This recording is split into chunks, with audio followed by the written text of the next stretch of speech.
Hello mga idol, please like, share and subscribe for more novel stories to uploads.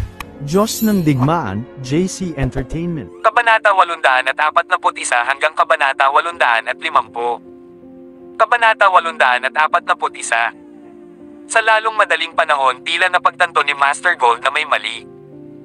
Kumunot ang noo niya. Nakaramdam siya ng pagkadismaya. Ano sa lupa ay sinusundan sila para? Siguro nagkataon lang. Baka nagkataon na pumunta sila sa ganitong paraan. Kumunat ang noo ni matandang Taylor, sinabi niya na gusto niyang magsagawa ng birthday party para kay Selena, ngunit inilihim niya ito. Hindi man lang niya sila binigyan ng imbitasyon, sa katunayan, hindi man lang niya sinabi sa kanila ang tungkol sa petsa at lokasyon. Nag-assume pa siya noon, iisipin na walang kabuluhan ang pagkilos. Kung isasaalang-alang na ang pamilya Taylor at maraming iba pang maharlikang pamilya ang dadalo sa kasal ni Cecilia sa halip na sa kanilang birthday party. Inakala niyang iyon ang dahilan kung bakit ay hindi sinabi sa sino man ang tungkol dito. Gayunpaman, hindi niya inaasahan iyon magluluto ng ganitong display ngayon. Siguradong gumastos ng malaking halaga ang binata sa fleet ng sasakyan. Siya ba talaga ang nagayos ng lahat ng iyon? Alam ko, sa sandaling ito, kinampes ni Master Gold ang kanyang hita. Dapat dahil sa 7-star hotel na iyon na nabook ng isang super tycoon family. At ang iba ay malamang na sumakay lamang mula sa ibang tao upang makarating sa kanilang sariling hotel na nagkataon na nasa paligid ng lugar na iyon, kaya ito ay nasa daan.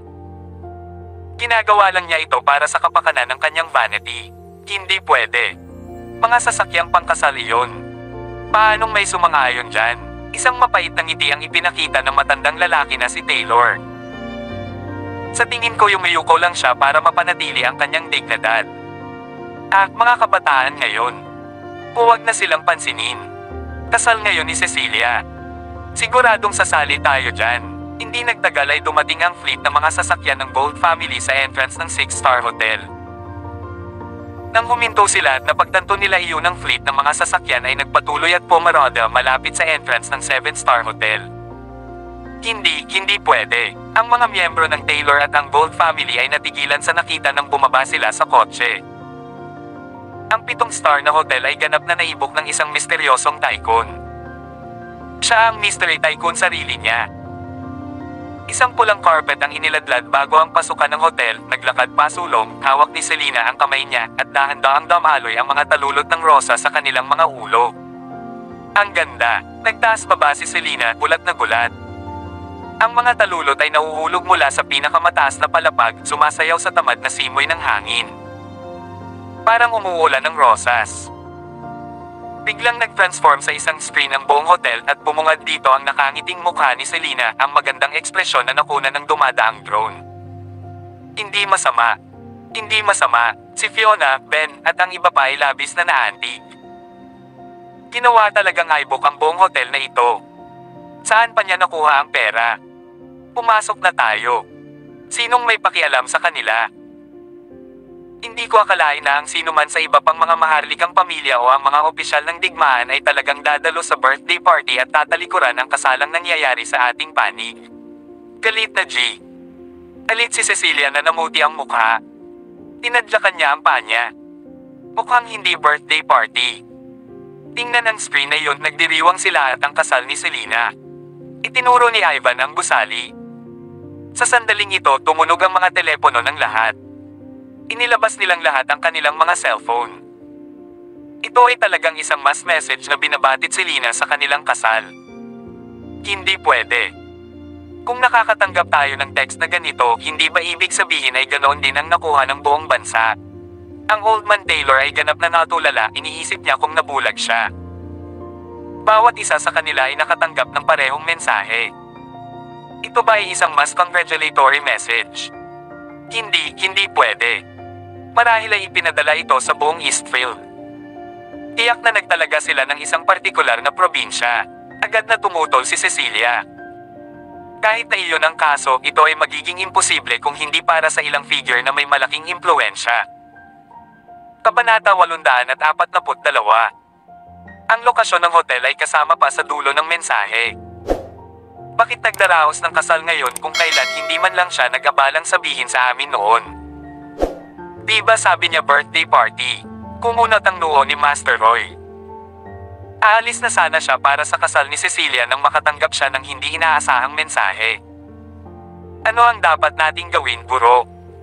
Kung pupunta tayo sa wedding, tuloy pa rin ang kasal ni Cecilia. At espesyal na inimbitahan kami ni Cecilia at ng kanyang pamilya. Hindi lang ginawa not give us a notice in advance but he's also holding this ceremony just to make up for what he had not done. Okay lang kung hindi tayo pupunta. Ang isang nasa katanghaliang bulang na lalaki sa tabi ni Master Roy ay nagsalubong ng kanyang mga kilay, nagmumuni-muni. Tapos nagtanong siya. Ilang sandali ding hindi nakaimik si Master Roy. Jeez. Hindi kaya pumili siya ng ibang date. Bakit kailangan niyang idaos ito sa mismong araw ng kasal ni Cecilia? Hindi ko man lang naisip na pumunta kung birthday party iyon dahil mas mahalaga ang kasal ni Cecilia at dahil dapat akong magbigay ng mukha sa pamilya Taylor. Pero hindi ko talaga alam kung ano ang gagawin ko ngayon. Bakit hindi natin tingnan kung ang Diyosa ng digmaan ay unang nagpakita doon?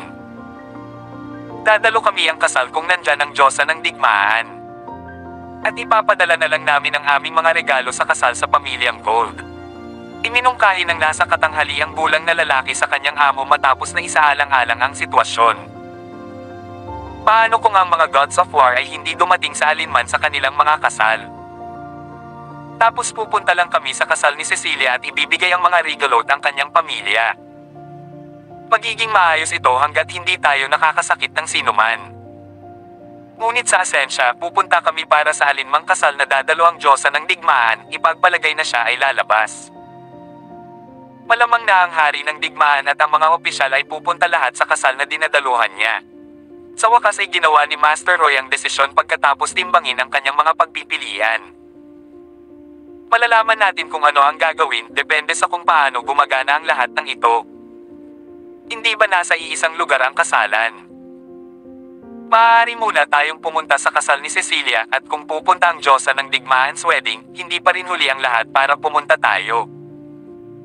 Sasabihin na lang namin na gusto rin naming pumunta sa kanilang kasal na hindi namin kayang mamis ang alinman sa kanila. Paano iyon tunog? Sa sandaling ito, iminungkahi ni Madam Roy pagkatapos niyang mapag-isipan ito. Maaari tayong sumabay niyan. Tumanggo si Robert. Lahat sila ay mabilis na sumakay sa kanilang mga sasakyan at nakarating sa plaza. Ang dalawang hotel ay hindi masyadong malayo sa isa't isa. Bumaba sila ng sasakyan at naunang pumasok sa plaza. Noon lang napansin ni Robert at ng iba pa na maraming mayayamang negosyante at third class na aristokratikong pamilya ang naririto. Bawat isa sa kanila ay parang naipit sila sa pagitan ng isang bato at isang mas mahirap na lugar din. Nag-iisip sila kung pupunta ba sila ang kasal sa halip. Siya ay nagiging sikat lately kung tutuusin. At saka nabook na niya ang buong hotel. Hindi nila alam kung hiniram niya ang pera, ngunit ang sobrang laki ng kanyang trabaho ay medyo nakakatakot. Maraming tao ang lumapit sa pamilya Roy nang dumating sila. Master Roy, anong kasalang dadaluhan mo? Nakangiting tanong ng isang matandang lalaki kay Robert. Halata namang lahat sila gustong malaman ang desisyon niya. Nagpakita na ba ang Diyosa ng digmaan? Tanong ni Robert matapos niyang isipin iyon. Hindi pa, pinahihit ng matandang lalaki ang kanyang mga labi sa isang walang halong ngiti. Hindi nga namin alam kung magpapakita siya. Hindi naman tayo pwedeng manatili na lang dito, diba?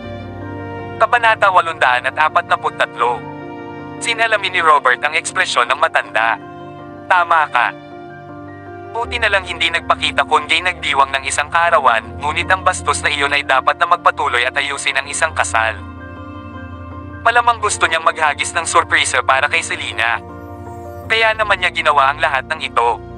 Pinahihirapan niya tayo. Isang lalaki mula sa isang third class na aristokratikong pamilya ang sumingit, who cares? Hindi man lang siya nag-abalang sabihin sa amin. Okay lang kahit hindi tayo pumunta. Matagal nang ipinadala ng pamilyang Gold ang mga imbitasyon. Grabe kung hindi tayo magpapakita. Sa tingin ko, dapat na lang tayong dumalo sa kasal ni Young Master Gold.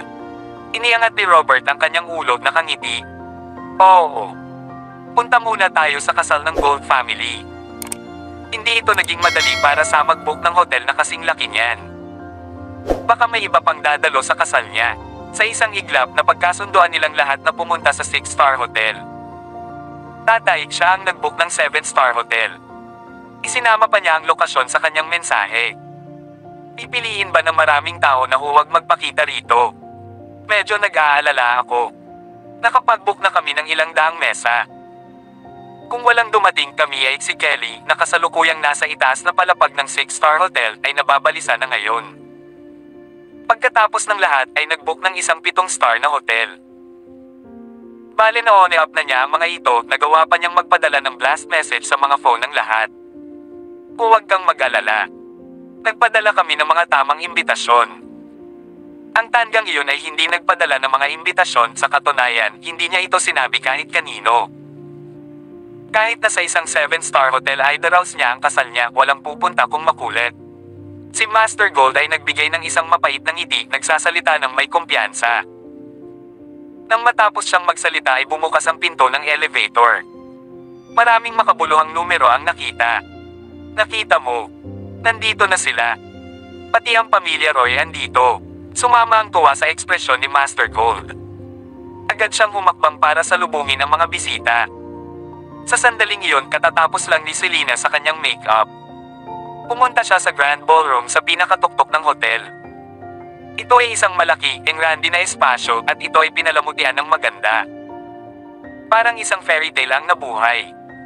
Wala ni isang tao dito, mahal. Tumingin sa kabilang panig.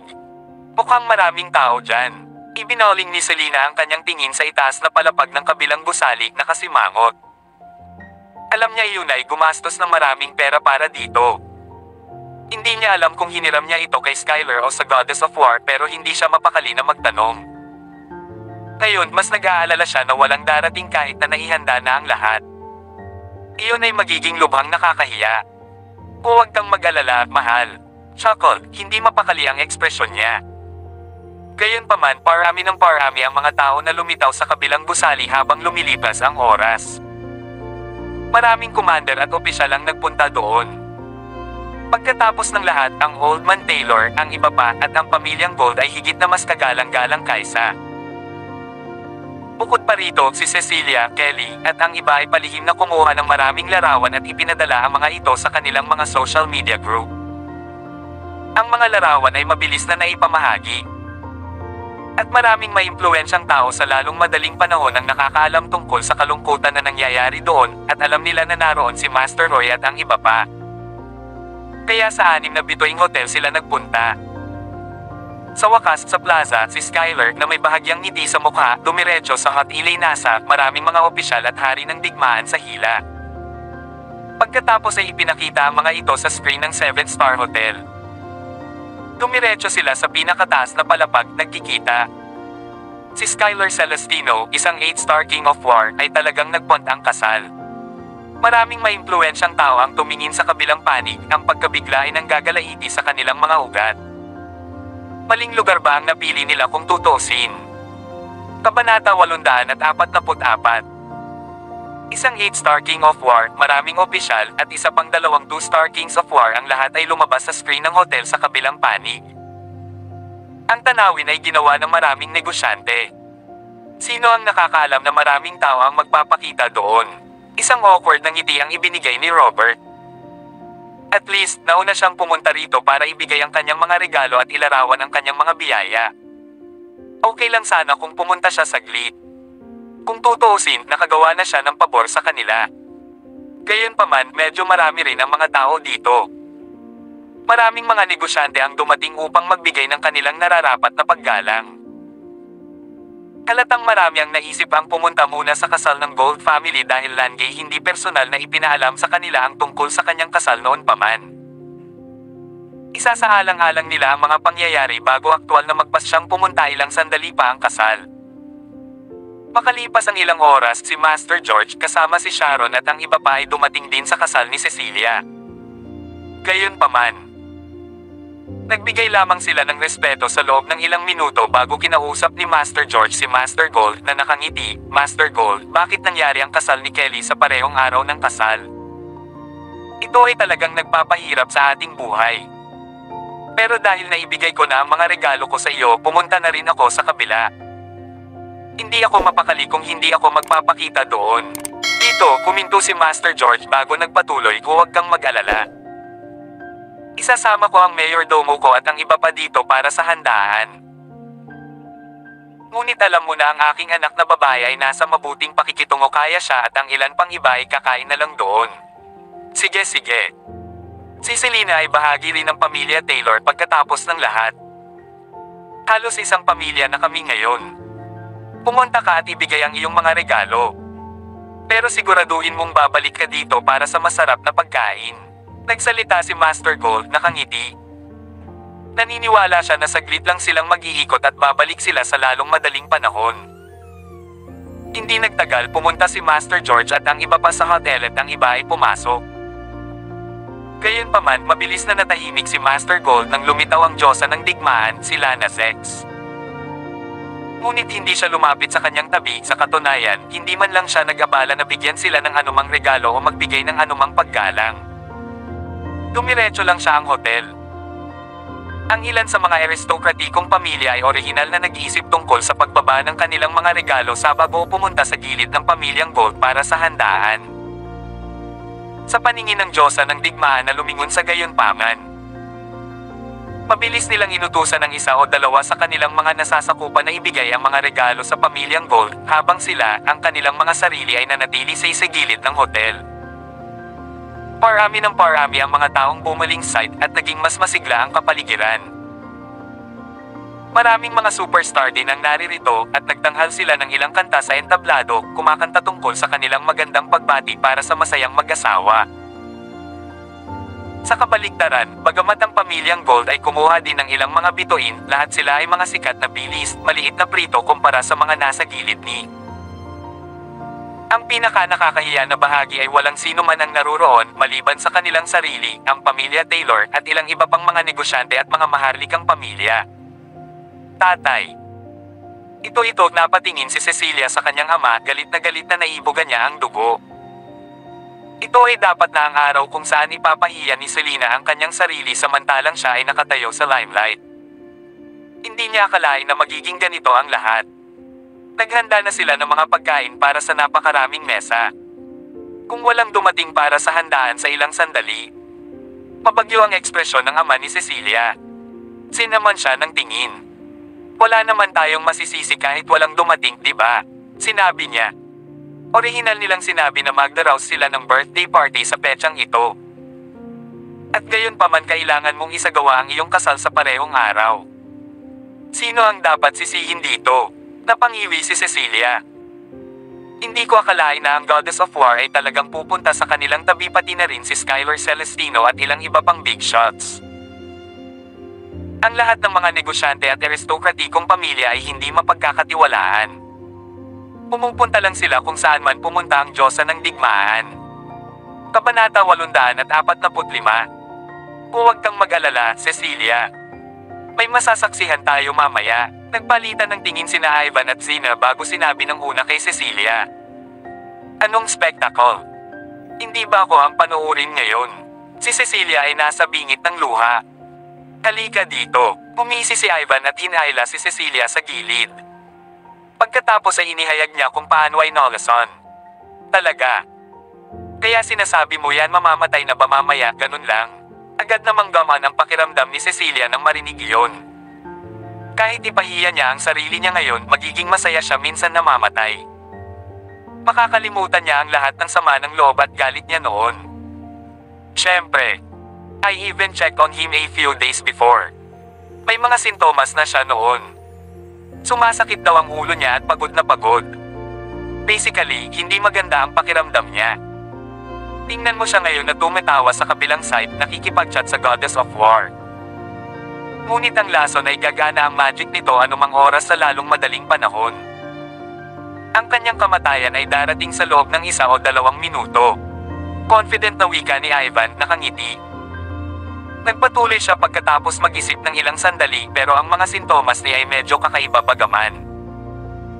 Dapat ay nabubulok na ang ilang bahagi ng kanyang katawan ngayon at hindi na siya dapat makatayo.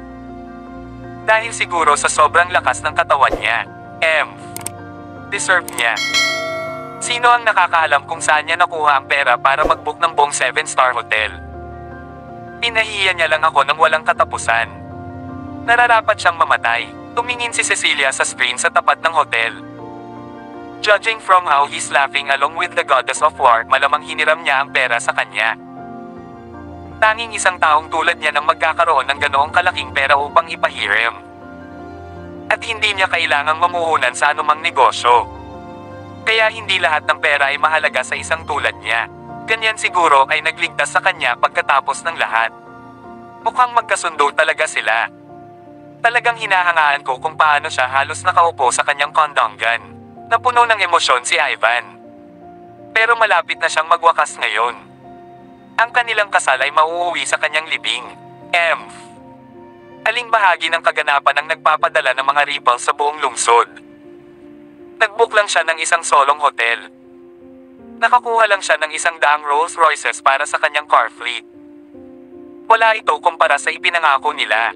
Malamig na single ni Cecilia. Nagsalita siya sa maasim na tono, nakikita kung gaano kaunting tao ang naruroon sa kanyang kasal. Bakit parang pamilyar ang taong iyon? Parang nakita ko na siya sa TV. Sa sandaling ito, isang matandang lalaki kasama ang ilang iba pang mga tao sa hila ang pumunta bago at ang iba ay ibigay ang kanyang mga pagpapala. Ang larawan ng grupong ito ay mabilis na nakunan at na-project sa screen ng hotel. Yan ang amo ni Daxia Joel. Diyos ko! Siya ay isang kasuklam-suklam na mayaman na negosyante.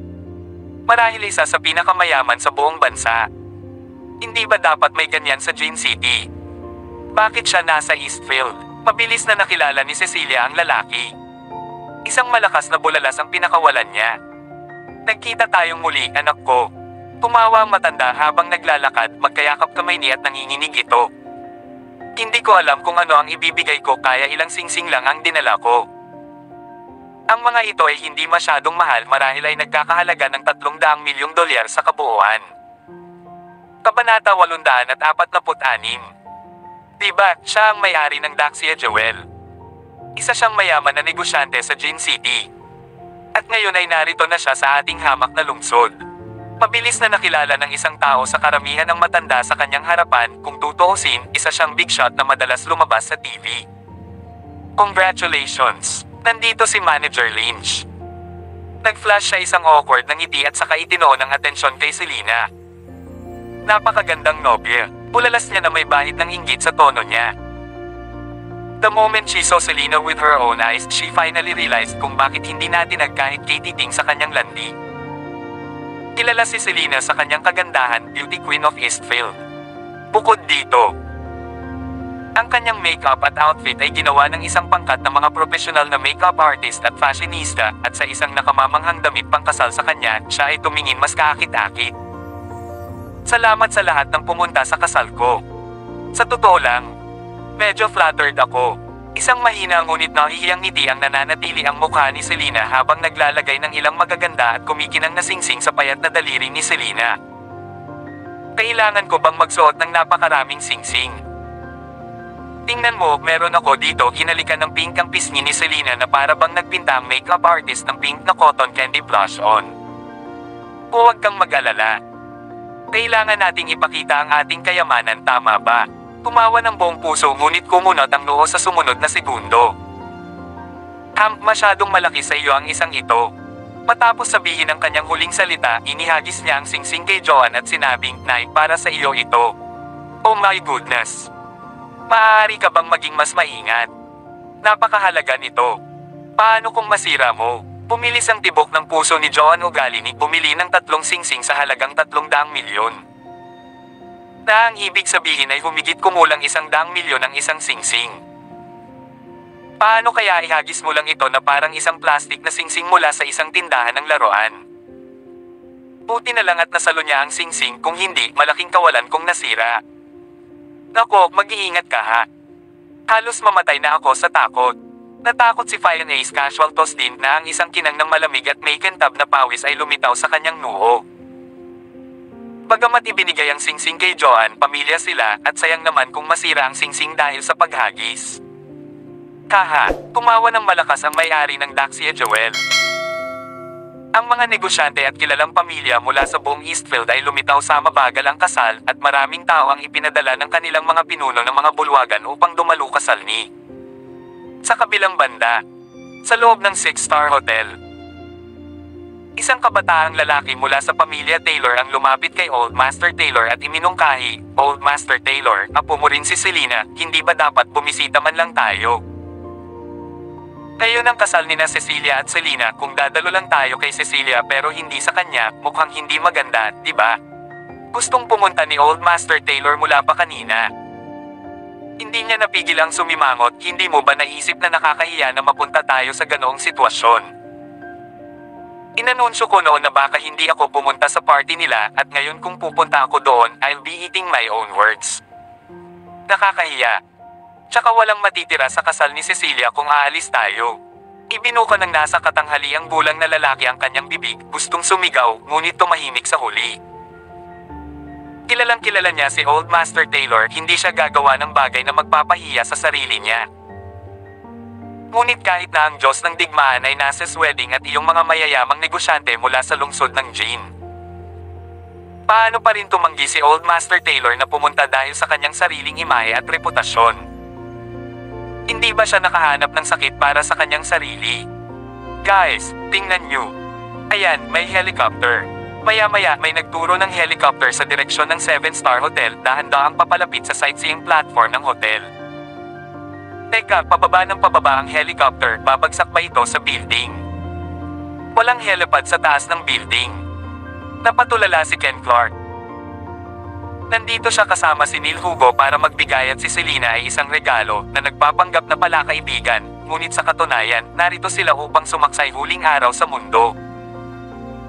Gayunpaman, pagkatapos ng mahabang paghihintay, ang kamatayan ay hindi dumating tulad ng kanilang inaasahan, sa halip, lumitaw ang helicopter. Narito siya, malaking ngiti ang ipinakita ni Lana, talagang tuwang-tuwa siya. Walang helipad sa gusaling ito para sa napakalaking flying machine na ito at ang distansya sa pagitan nito at ng sightseeing platform ay tinatayang nasa 100 metro.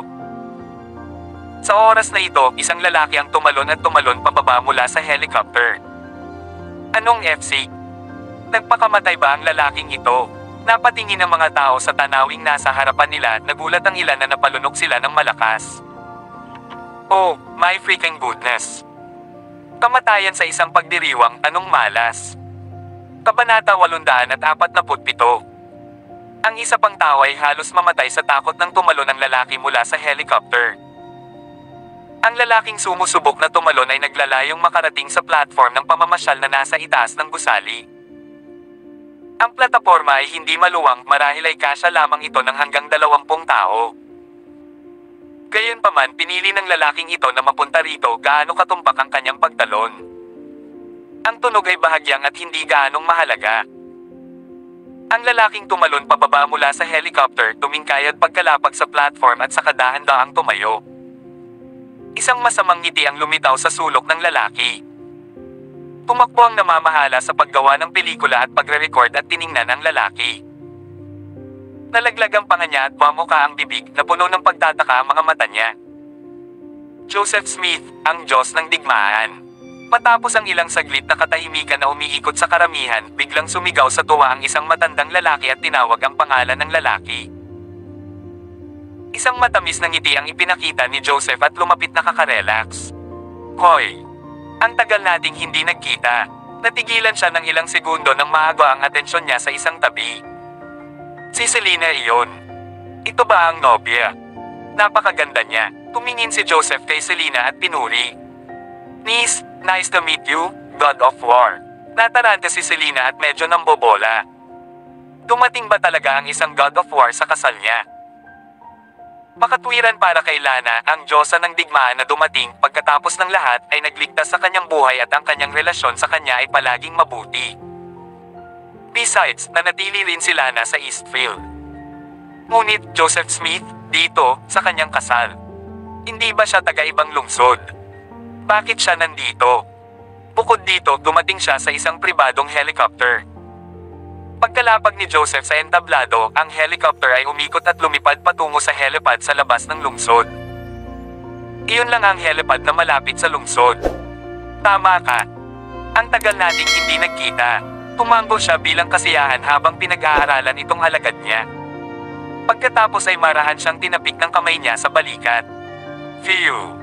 Joseph, nakita kong gangwapo ka na. Lumapit si Lana sa grupo at tinukso si Joseph na may ngiti sa labi. Maganda ka rin, haha. Umiti si Joseph bilang ganti. Nag-iisip siya saglit sa kamay inilabas na bank card sa bulsa. Buntong hininga. Nagmamadali ako at wala akong ideya kung ano ang ibibigay sa iyo. Kaya pera ang pinaka-praktikal na regalo na maibibigay ko. Ipinasok niya ang bank card sa mga kamay ni Selena sa susunod na segundo. Ginang. White, binabati kita sa iyong malaking araw. Ito ay isang mapagpakumbabang regalo mula sa kaibuturan ng aking puso. Hindi naman masyado, 1 billion lang. At ang password ay 6 na 0, maaari mo itong i-reset sa ibang pagkakataon. 1 bilyon. Ang awkward na katahimikan ay biglang bumalot sa karamihan. Ang 1 bilyon ay hindi gaanong. Sobra na. Ang Reg Along ito ay higit sa lahat. Kahit na ang Diyos ng digmaan ay sinabi na nakatanggap ng isang bonus sa pagre-retiro ng ilang daang bilyon, ngunit ito ay hindi masyadong marami. Ito ay nagpakita lamang na nagkaroon ng magandang relasyon kay Joseph. Joseph Smith, ang Diyos ng digmaan. Sa kabilang panig, sa loob ng 6 na bituin na hotel sa kabilang kalye, ang pinuno ng pamilyang Gold, pati na rin ang Old Master Taylor at ang iba pa, ay tulala. Akala nila ay may tumalon mula sa helicopter para magpakamatay, ngunit sa huli, ito pala ay si Joseph Smith, ang Diyos ng digmaan. Kahit na ang kanyang pasukan ay medyo kakaiba. Ano ba? Anong kalokohan ito? Napabuka ng husto ang bibig ni Theodore na para bang kasya sa isang baka. Ilang beses niyang kinusot ang kanyang mga mata, sa kanya lang napagtanto na ang lalaking iyon ay talagang si Joseph Smith, ang Diyos ng digmaan. Master Gold, pakinggan mo ako. Tignan mo, apo ko rin si Selena at hindi pa ako nakakapunta para basbasan siya. Ngayon ay ang kanyang malaking araw din, bilang kanyang lolo, kailangan kong pumunta at ibigay ang aking basbas. Wala nang pakialam si Old Master Taylor sa kanyang imahe at reputasyon. Kung dadalo siya sa kasal ni Selena, mas makakamit niya ang reputasyon kaysa sa mawawala sa kanya. It would be his lifetime honor na makausap ang God of War, bakit nasa kasal pa siya ni Cecilia. Sige. Bagamat masama ang loob ni Master Gold at naramdaman niya ang galit na namumuo sa loob niya na naging hindi magandang tingnan ang kanyang mukha. Kailangan niyang bawasan ang kanyang iritasyon at sumenya sa Old Master Taylor na umalis na. Kabanata 848. Nang dumating si Old Master Taylor sa pasukan ng 7-star hotel, sa kanyang pagtataka, nakaramdam siya ng pananabik sa kanyang kalooban.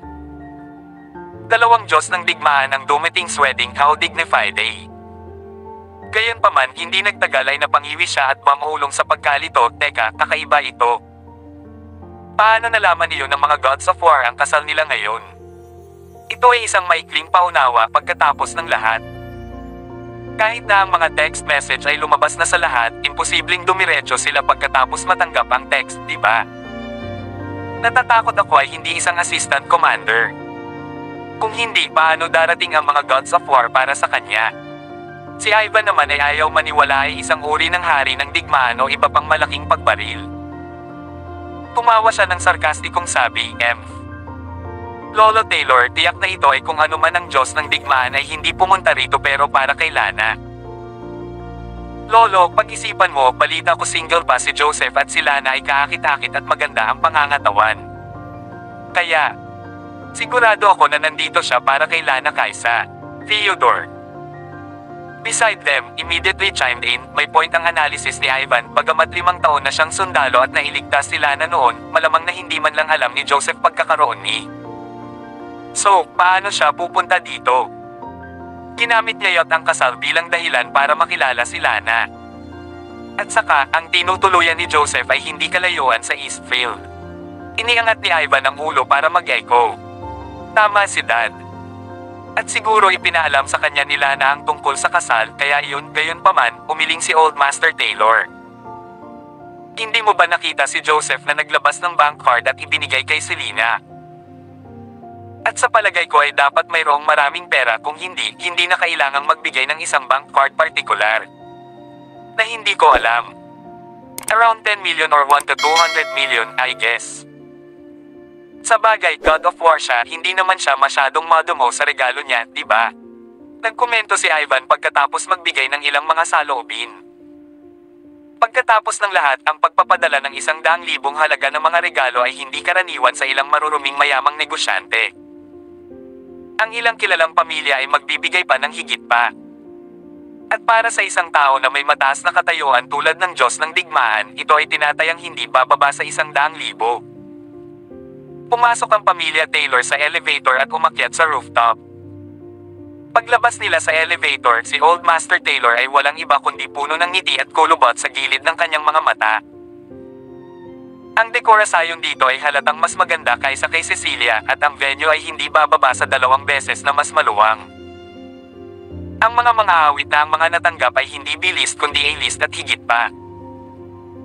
Ang kabuuang katayuan at kapaligiran ay ibang-iba kumpara kay Cecilia, kaya natural na mas masaya ang naramdaman ni Old Master Taylor dito. Hoy, Old Master Taylor, bakit ka na late? Kanina lang kita hinahanap at iniisip ko kung bakit wala ka pa. Isang marshal ang lumapit sa mga Taylor na may malawak na ngiti sa kanyang mukha nang makita niya sila. Si Old Master Taylor, Zeus Taylor, ay awkward nang umiti at ipinaliwanag, pareho sa aking magagandang apo ay may malaking araw ngayon.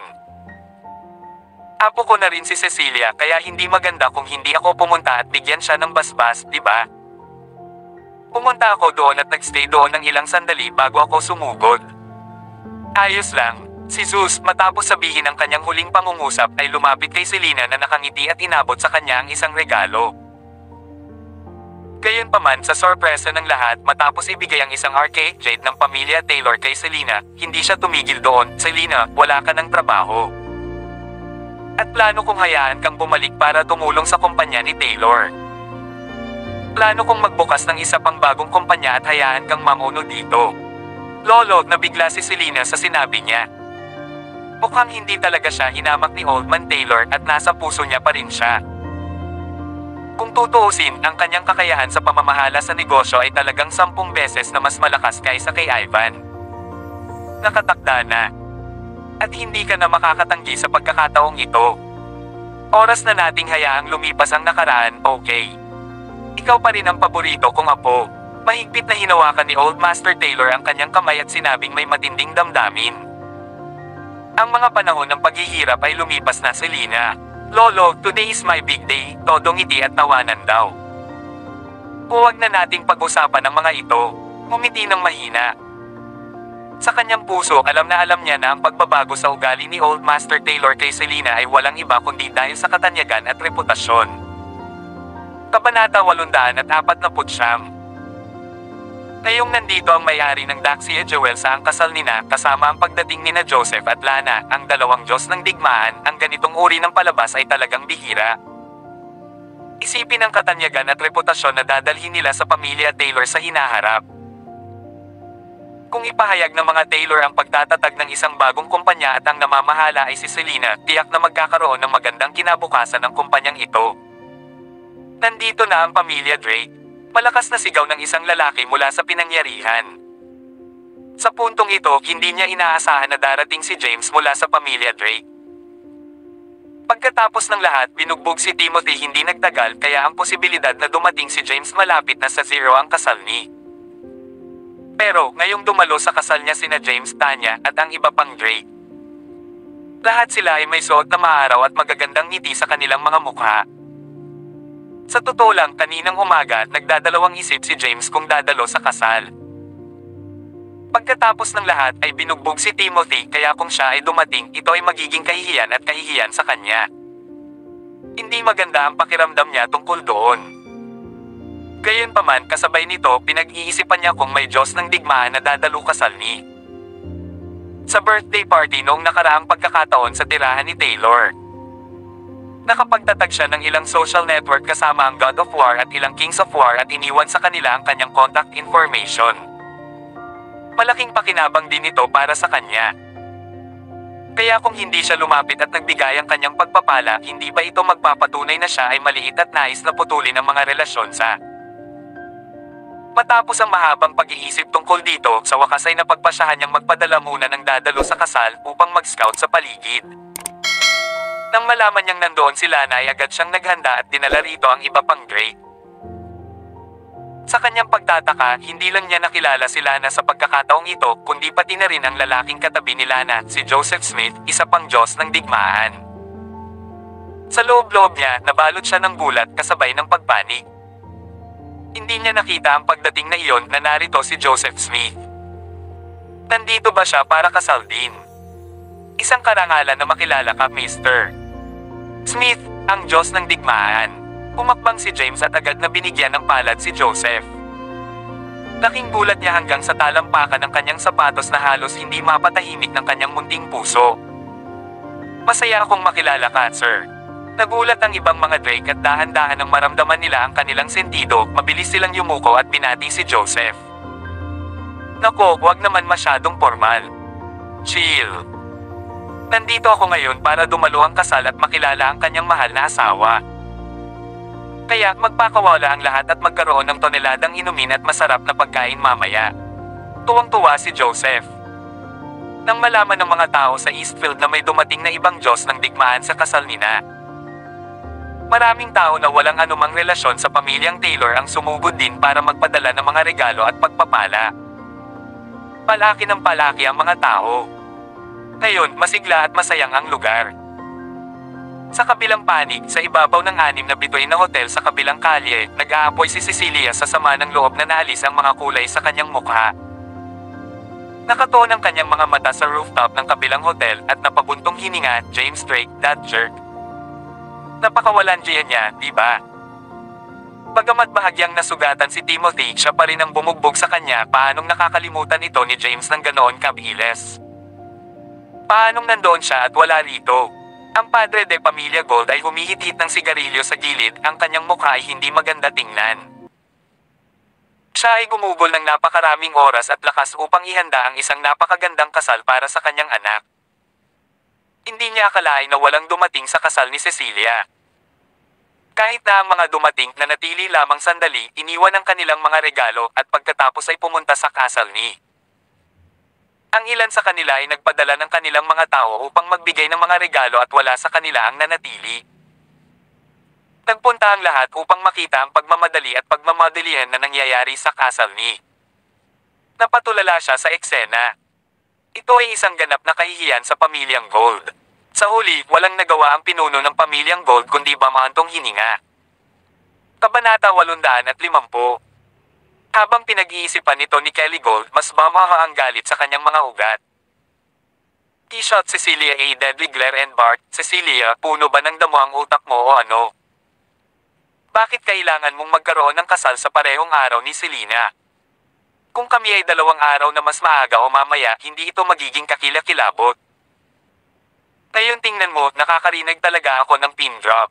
Napapikit si Cecilia, kasabay nito ang pag-alab niya sa galit. Hindi niya inaasahan na ibibigay ni Kelly ang lahat ng sisi sa kanya. Ibinalik niya ang tingin kay Kelly, na galit at nagsimulang magreklamo, Kelly Gold, paano mo ako masisisi dito? Parte ka rin ito, naalala mo ba?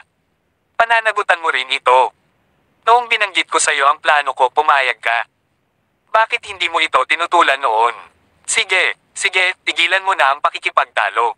Ang pinuno ng pamilyang Gold ay humakbang at itinigil ang laban. Nakaramdam siya ng kislap ng pagkairita sa kanilang pagtatalo. Ngayon ang araw ng kasal mo, kung magtalo ka at lalo kang magiging biro. Gusto mo bang maging ganyan? Tingnan mo nga dyan. Bakit may darating pang helicopter? May napansin agad si Cecilia na kakaiba at tinuro ang direksyon. Oo, tama ka. May isa pang helicopter. Huwag mong sabihing narito ito kasal na naman. Natigilan si Kelly sa tanawin saka nagkomento na may mapait na ngiti sa labi.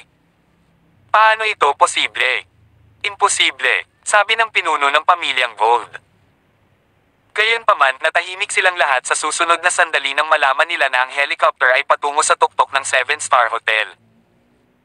Lumipad ito sa itaas ng gusali at pagkatapos ay bumaba upang makalapit sa platform ng pamamasyal. Ay, Diyos mio! Isa pang helicopter, isa pa. Mabilis na nakipag-ugnayan ang manager ng hotel sa kanyang amo para mabilis itong lumapit. Pagkatapos ng lahat, dalawang Diyos ng digmaan ang narito na. Ngayon, tiyak na sapat na ang eksenang ito para yuminig sa Eastfield. Nakatayo siya sa labas ng hotel at inangat ang ulo para tingnan ang malaking screen na nakasabit sa dingding ng gusali. Hindi nagtagal, tumalon ang isa pang lalaki mula sa helicopter kung saan ang distansya sa pagitan ng platform at ng malaking makinang lumilipad ay tinatayang nasa 1 hanggang 200 metro. Panay ang paglipad niya sa entablado. Ang lalaki na nakayuko pagkalapag sa plataporma ay dahan-dahang tumayo. Malinaw na nakunan ng kamera ang mukha ng lalaki. Ang taong ito na nagdulot ng panibagong kaguluhan ay talagang si Fernando Campbell, isa pang Diyos ng digmaan. Diyos ko! Malapit na akong mahimatay. Si Fernando Campbell, sumigaw sa direksyon ng manager ng hotel, "Boss, come here. Halika dito, dali. Simula ngayon sisikat na talaga ang hotel namin." Isa pang Diyos ng digmaan ang dumating. Shitty. Hindi ko talaga inaasahan yon. Sino ang impyerno? Bakit nandito ang mga Diyos ng digmaan para sa kanya? Sige, mabuti. 3 Diyos ng digmaan ang narito. Dapat natin silang bigyan ng malaking diskwento para sa hotel at sa piging. Sa katunayan, mas malaki ang pabor nila sa amin sa pamamagitan ng pagpunta rito. Mayroon na kaming slogan para sa aming susunod na advertisement para sa hotel. Isipin mo na lang, "The Gods of War in the Seven," hindi ba maganda ito? Sa mga patalastas na tulad nito, ang aming hotel ay magiging bimang kaagad. Excited na bulalas ng may-ari ng hotel, nanginginig ang boses niya. Fernando Campbell, ang Diyos ng digmaan. Nang sa wakas ay narehistro na ni James at ng iba sa kanilang utak ang katotohanang narito si Fernando. Nagpakawala sila ng mahabang hininga na may bahid ng pagkagulat at pagkagulat. Si Fernando Campbell ay isa pang makapangyarihang Diyos ng digmaan at ang kanyang husay sa pakikipaglaban ay tiyak na maituturing na una o pangalawa sa 9 na Diyos ng digmaan. Walang sino man ang nag-asa na makakakita ng gayong kahangahangang figure dito kasalni. Ikinagagalak kung makilala ka, mahal na Diyos ng digmaan. Please subscribe and hit the notification bell for more novel stories. JC Entertainment.